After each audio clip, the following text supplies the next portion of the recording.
Hello and welcome to the 39th episode of Compass Coffee Talk, our podcast presented by Compass Natural. My name is Steve Hoffman. I'm very happy to be here with you and with a very special guest today. And as you can see, we're filming on location at the property of Steve Demos, the founder of White Wave Foods. And we're really honored because this is truly one of the legacy leaders of the natural products movement here in Colorado. And I met Steve, interestingly enough, back in 1985. We were both only, I think, like 5 years old at the time, right? And Steve was running a natural food store in New Hope, Pennsylvania. And that's when I was hired by Doug Green of New Hope Network. And I was very green around the gills, just getting started in the industry. And one of the very first persons that I met was Steve Demos. Cut to 1988, New Hope moved to Boulder, Colorado, helping cement the area as a center of natural products. But Steve had already been here ahead of us and really was establishing White Wave Foods as one of the leaders in plant-based foods, really one of the first. And I think I've heard you joke a little bit about how you took soy, a food people in America really didn't even know about very much, let alone want to eat. And you made it a household brand with Silk soy milk. So you've got quite a story. And I mean, even before that, I'm hoping you might start a little bit and talk a little bit about the journeys you took in your youth that inspired you to get into the plant-based foods movement. And I know you've told me a little bit of some of your stories traveling to India, etc. So I'd like to turn over to you and just tell us a little bit, share some of your story along this way. Boy, have you opened a book. Yeah, it is a book, isn't it? Are you going to write one? Yeah, I've been asked many times. It's been written, I just haven't ever gone to publishing. But at any rate, my story starts back in the late 1960s. Matter of fact, 69, when the first draft for the Vietnam War came up, and I was number 2. And I had been an anti-war protester and everything, but I was number 2 in the first. You know, we're just going to go with it, guys. Keep rolling. Right. This is natural filming. One take. We're going to go with it. That's great. So I flunked my physical, and they told me that I wasn't fit for this man's army because I had a congenital heart murmur. And I don't remember the next 2 hours after that because I was so gleeful that I wandered around Philadelphia having no clue as to where I went. Thanking your heart murmur. And that's correct. And I got home and I was hitchhiking back to college. I was going to college in Bowling Green, Ohio, and I got picked up by a bona fide VW bus full of flower children. And for the next 10, 15 hours, they drove me along and we did all the things that brought us joy. And they gave me a book when I was leaving called The Autobiography of a Yogi by Paramahansa Yogananda. And they said, you need to read this. I did immediately. And what I found in that book, I said to myself, if these things exist on this planet, I want to find them. So within 6 months, I and my partner at the time, Pat Calhoun, were on the road headed to India. We hitchhiked from Istanbul to New Delhi on the tops of trucks, wrapped in a blanket with another couple, and across Turkey, Iran, Pakistan, Afghanistan down to Pakistan and then into India. On and off over the next 4 years, I stayed there. I left because I'm an entrepreneur, but capitalism was so corrupt. It was exploitive. It was damaging to everybody. And I said, I'm going to go find something more. I want to see if the things in this book are true. On and off for 4 years, we stayed in India studying various things, mantras, meditations, different things like that. And we would come back, sell everything we owned, and go again. The last trip we bought one-way tickets because I didn't have any answers and didn't really want to, didn't see a reason to come back. So we were there at the end of the 4 years, and we were camped, living in a cave across the Rishikesh River, the Ganges River in Rishikesh, up in the mountains where a lot of the renunciates live, or a lot of the monks live, sadhus. And I was reading scripture, and I came across some things that, quotes from the Buddha, and one of them was right livelihood. And it said, simply put, good for me, good for you, good for everything it touches. Just follow that in your livelihood. It hit me like a lightning bolt that was the justification for capitalism. Capitalism is the most powerful economic force on the planet, and it gives everybody an opportunity to succeed. The problem with it was everybody was chasing the wrong things, exploiting people, exploiting everything. If I wanted to come back and prove to myself that if I made a livelihood by following those statements, it was good for me because I have a responsibility to make a livelihood, good for you because you're the consumer getting a product, and good for everything it touches means I harmed nothing, I polluted nothing. I wanted to prove that I had just discovered a truth of harmony. So I came back, and after a brief period of time on the East Coast, living in an ashram, a yoga ashram with folks, and we'd go down to Boston to get the food, and I'd eat all the tofu on the way home in the car, and then everybody would get upset. So why were you going to Boston? Was that the Michio Kushi and all that? No, it was because the ashram was a group of yoga instructors and students, and we lived about an hour and a half north, and we went there for supplies. Okay. And I said, okay, if that's the way it is, I'll learn how to make tofu. But you ate all the tofu on the way home. Yeah, it was my snack food. I had never had it before.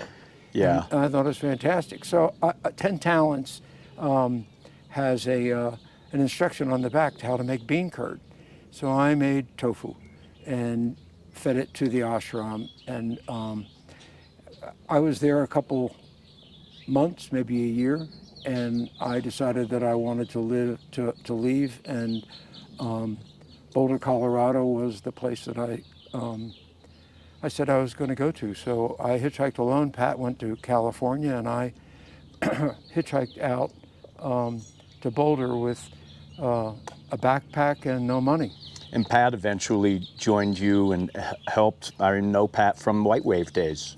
That's correct, because I got back here and I borrowed $500 from a neighbor, and I began making tofu and selling it to my Tai Chi class.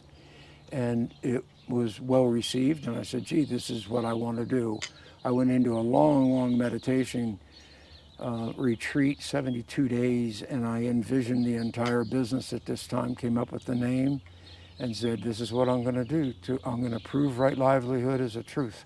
And you used that, the Japanese wave for That's White correct. Wave, which was an awesome logo. A Hokusai wave. I stole the art. I give them all the credit in the world, but White Wave came off the meditation pillow. So I came back here, borrowed $500 from my neighbor, and began making tofu, and then raised a couple $1,000s and opened a shop down at 17th and Pearl. And I was committed to convincing the world to eat lower on the food chain. I had encountered a young man on the way back that was very retarded. He wasn't that young, he was in his 30s. I said, what happened here? And they said, oh, he was deprived of protein. So it dawned on me over this whole evolution that that's what I wanted to do, was offer people an option of how to live lower on the food chain organically and fulfill my obligation to myself to make a livelihood. And it's been my commitment ever since, to help people live a less violent life, live lower on the food chain, and do it with health and nutrition. Well, you went plant-based, but you also went organic, which, again, one of the early brands to really commit to the organic seal. I committed myself very early to a natural life, and organic wasn't even an accepted word at that time. It was an we were anti influencing anything in nature. If you wanted to get rid of bugs, pick them off the leaves, but don't kill them. Nonviolence. So I went organic from day one with White Wave. Every ingredient we ever used was organic. Every ingredient we used, with one exception, was non-animal. We used blue cheese at once because we made a blue cheese dressing out of soy that didn't last long. But the whole concept was lower on the food chain, absolutely in communion with nature, and supply yourself with a livelihood. All I wanted to do was prove something to myself. Did I discover a harmony? And it only took 18 years to find the product that ultimately entered the mainstream of America, and that's silk milk. Yeah, you had been doing all kinds of tofu-based products, expanding that through the 90s when, early 90s. And when did you hit on the silk idea? Well, to make soy milk is a very complicated and expensive process. And I couldn't get into it early because I literally had no money. I hadn't raised any capital. So I was inventing tempeh products, tofu products, soy yogurt, almond milk, cashew milk. We had a deli called the Cow of China. And that's when Boulder started getting known as Tofu Town. John Lendorf gave I us love that that name. Welcome to Tofu Town, and I've a used very it. well-known food writer here in Colorado, John Lendorf. Yeah. So, for me, it was everybody, I hope, wants to improve the world, change the world, and do the best they can. And that's all I was doing was for myself. Prove that this was the right way to live. It's in harmony with nature, my own self, and I'm harming nothing as I go. After probably 100 different iterations of soy products, I finally got to the size where I could borrow the money to buy an extraction facility for soy milk, and I set it up in Utah next to a dairy, and we began the launching of silk milk. Now, the other thing that I always noted, sometimes it's just little things that can make huge differences, but at that time, all the soy milk that you would buy in a natural food store was in an aseptic package, and it was on the dry shelf, far away from any thought of milk or a milk alternative. That's correct. You decided to put it as a perishable product in a gabled carton, just like a quart of milk, merchandised next to the milk in the refrigerated section. And that risk of going with a perishable product, I think, paid off in spades, because that's where it really always needed to be merchandised. No question. What we were trying to do was familiarize the American public with a new product, but they're already familiar with it.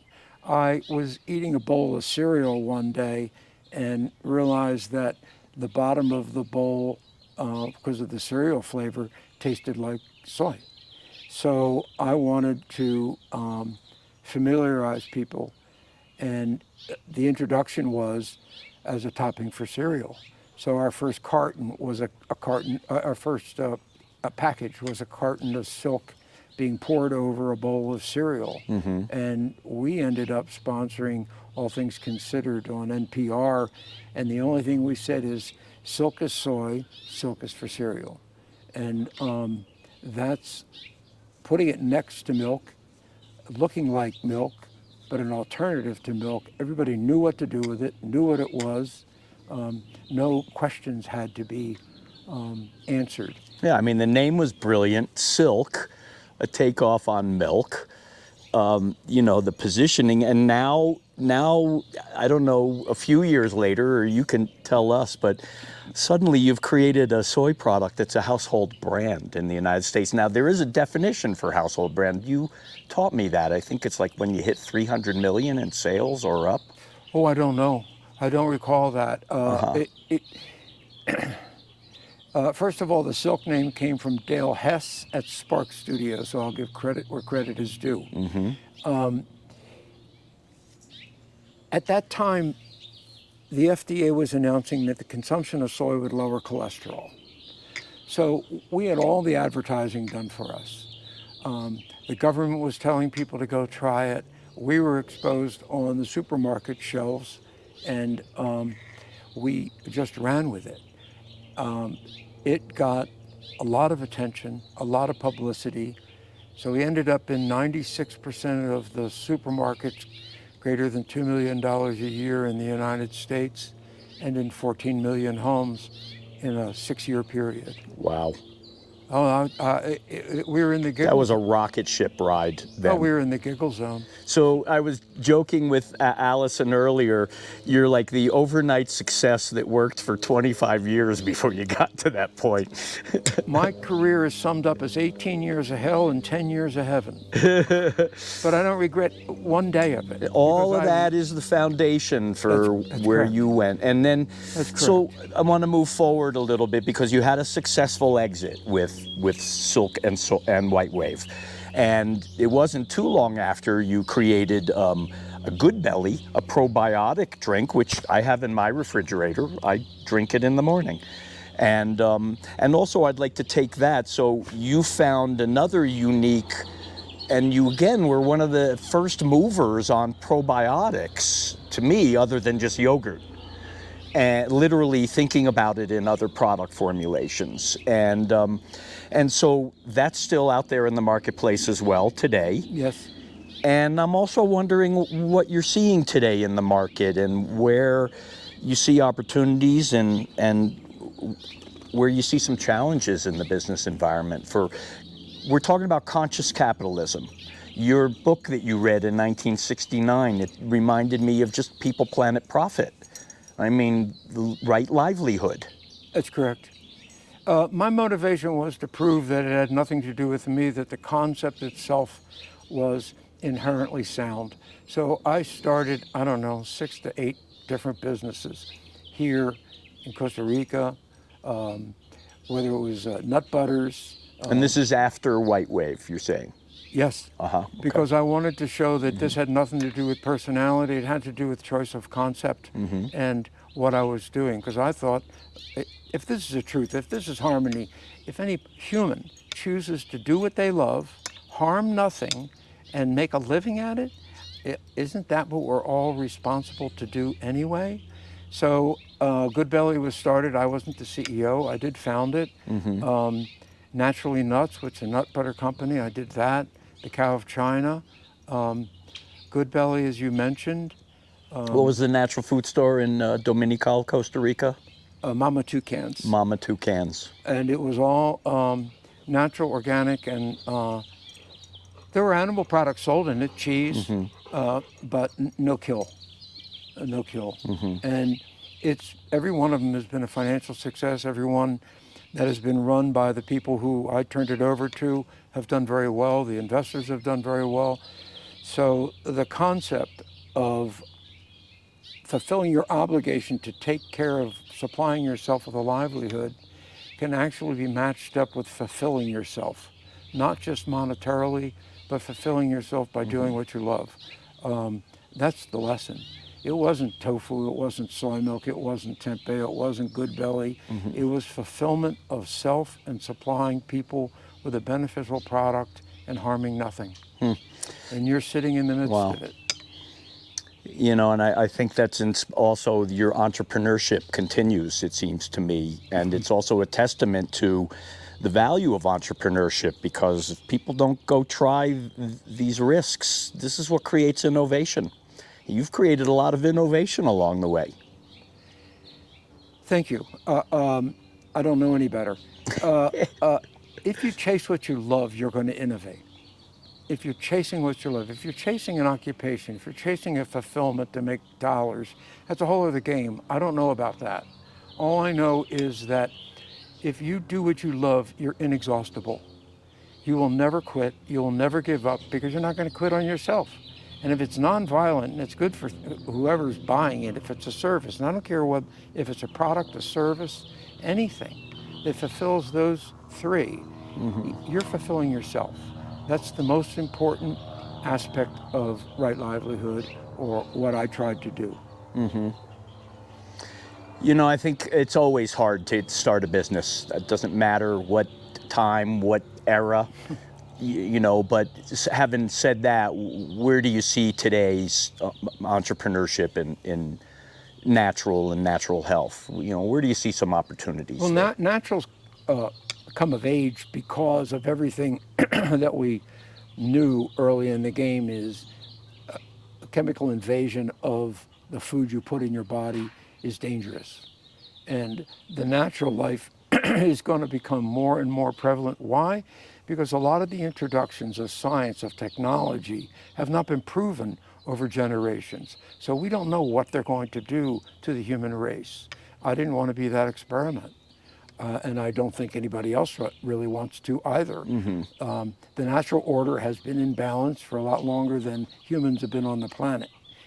I'll bet on that one. Yeah, and now they're even coming out with new research showing that allegedly safe levels of glyphosate, you know, the Roundup herbicide, is still cancer causing. You know, so we're growing our food with I'm shocked. chemicals that kill living beings. Gee, exactly. Why would that have anything to do with carcinogenic, you know, elements in humans? We live in an imperfect world, but we don't need to introduce the unknown to make a living. We're talking about how to make a living. In this case, it's food, but we can talk about air, we can talk about homes, we can talk about anything. And it's the same intrusion that is dangerous. What advice, as we close our interview, it's been a real pleasure talking with you this morning. Thank you. It's my pleasure, truly. What advice do you have for folks out there? And, you know, again, I think for both of us, I think, you know, being in this Colorado community has been of such great value for, No you know, question. for advancing the natural movement. And there are a lot of entrepreneurs, and we're going to segue into, you know, talking about Naturally Colorado with Christine in a separate video. But, you know, it's been really important for me to be here, I know, for my career, and I imagine similar for you in your business. Would you say so? Oh, without question. I chose Colorado because it believes in a natural life. It believes in lifestyle that's engaged with nature, that's energetic, that's clean and healthy. That was what was so attractive to me early in the game, still is. I still see it in Colorado all over the place.